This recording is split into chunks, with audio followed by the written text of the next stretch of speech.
안녕하세요. 김성길 목사와 함께하는 예수님 이야기 제4단원의 322회가 되겠습니다. 이 시간에 함께 나눌 주제는 약한 것을 고치시는 주님이라는 주제입니다. 본문 말씀은 마태복음 9장 35절로 38절입니다. 우리 다 같이 한번 읽어보시죠. 예수께서 모든 도시와 마을에 두루 다니사 그들의 회당에서 가르치시며 천국 복음을 전파하시며 모든 병과 모든 약한 것을 고치시니라.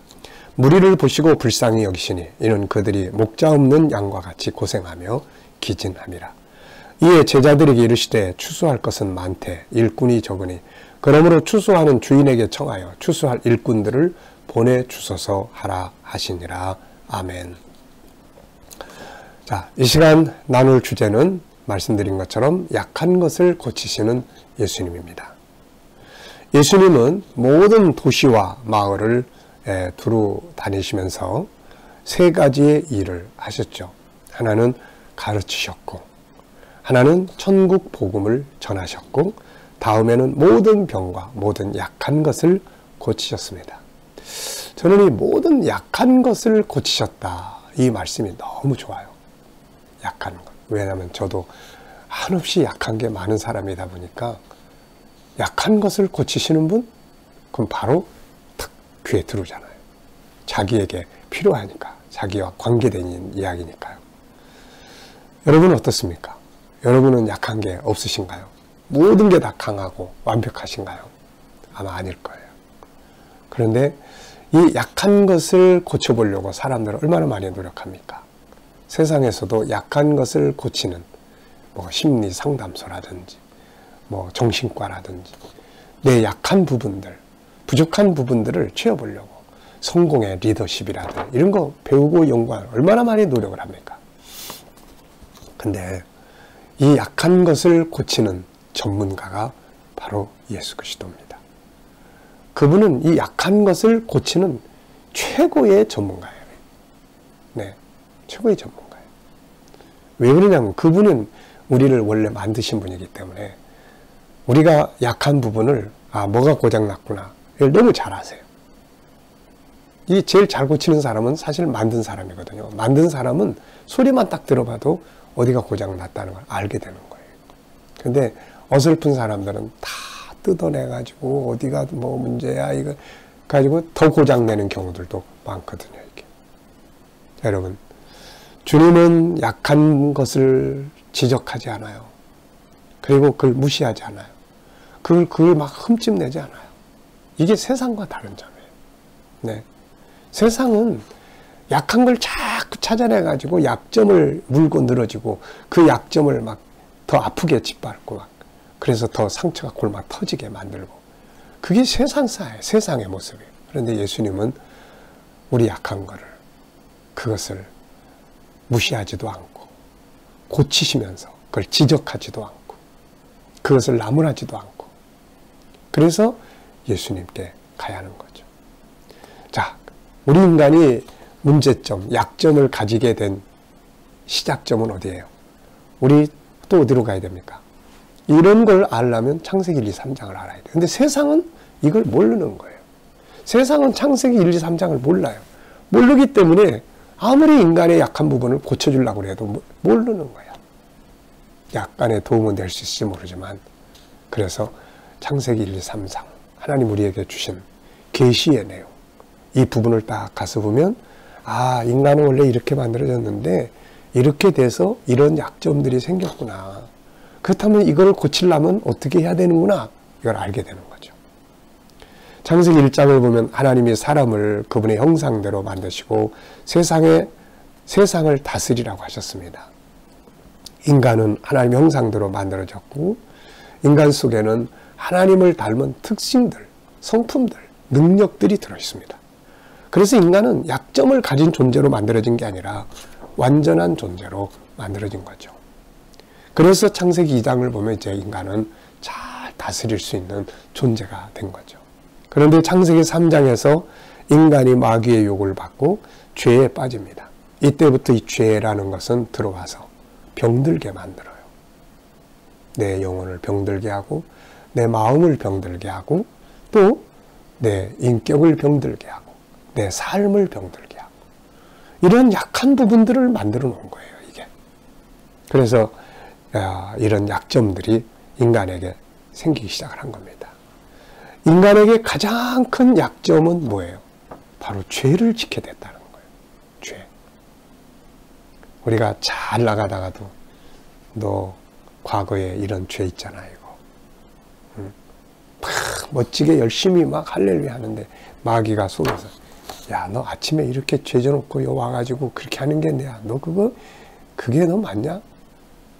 그런 소리 한번 딱 들으면 아, 그래, 뭐 나 같은 건 뭐 난 부족해서 안 될 것 같아요. 약점, 이게. 죄의 약점입니다. 그런데 죄라는 건 내가 원해서 짓는 게 아니에요. 물론 사기치고 자기가 계략을 짜서 하는 경우도 있지만 대부분의 죄는 내가 원하지 않아요.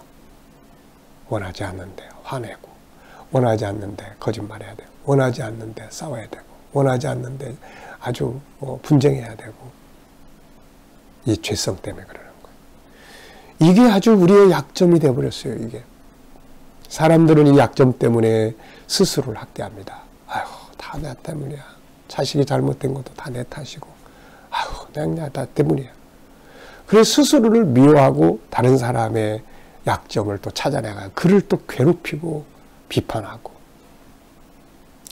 그런데 예수님은 인간의 이런 죄성을 지적하지 않으세요.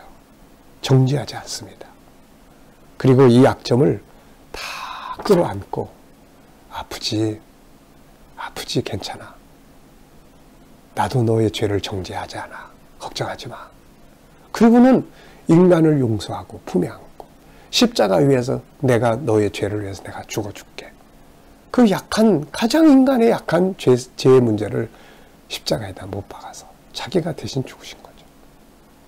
그분은 우리의 약점을 지적하거나 정죄하거나 그걸 발로 밟거나 아프게 하지 않고 그걸 감싸주시고 그리고 그걸 대신 안고 가시는 거예요. 요한복음 8장에 음행한 여인, 사람들은 저 여인 죄 졌으니까 죽여야 된다고 막 돌 들어서 치려고. 그럴 때 예수님은 그 여인에게 나도 너를 정죄하지 않는다. 그 사람들을 다 너희 중에 죄 없는 자는 쳐라. 인간의 죄성을 끌어내서 그들로 하여금 다 돌아가게 한 거죠.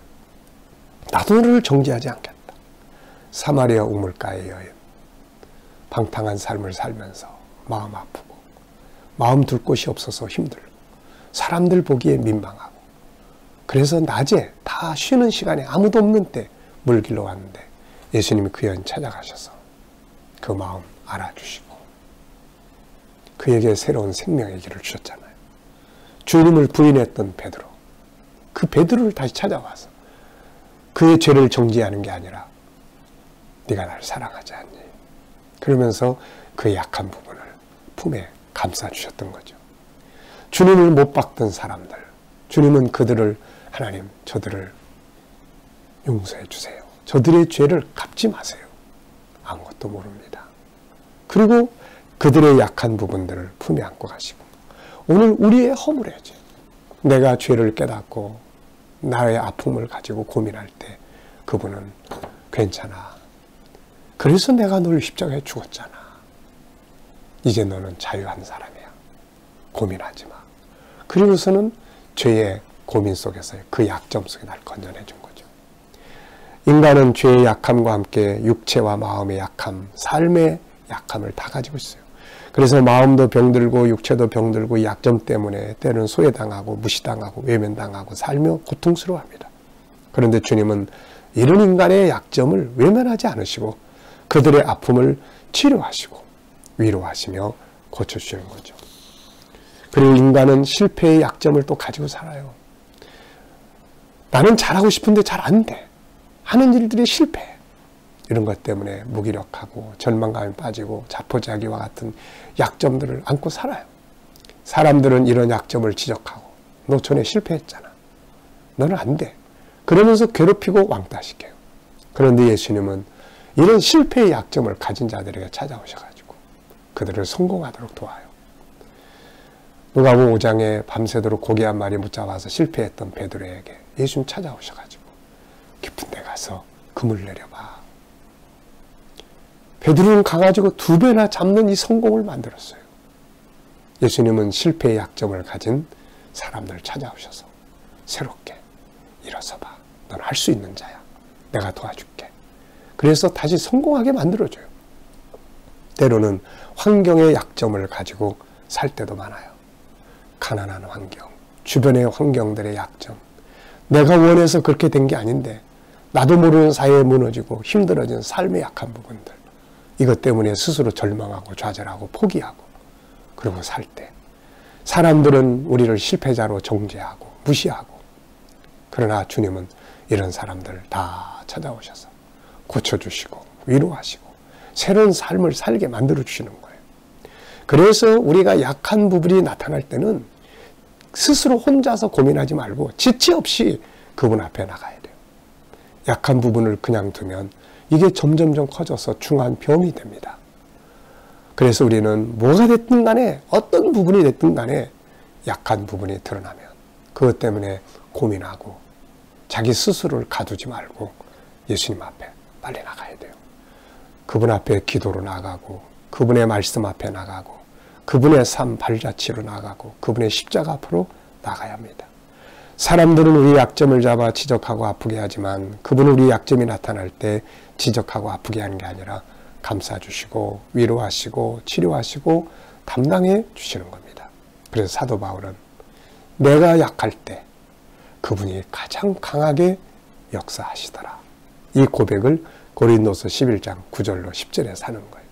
내가 약한 그때의 강함이라. 그분이 강하게 역사하는 거예요. 내가 약할 때 그분은 더 강하게 역사하십니다. 우리에게 이런 분이 계시다는 것이, 나의 약점을 담당해 주시는 분이 계시다는 것이 얼마나 큰 행복이고 축복일까요? 가장 약하다고 느낄 때, 모든 것이 끝났다고 생각될 때, 내가 한없이 못났다고 느껴질 때 예수 앞에 나가야 합니다. 그분은 우리의 약한 것을 고치시는 전문가시니까요. 이 시간 말씀 여기서 마치겠습니다. 감사합니다.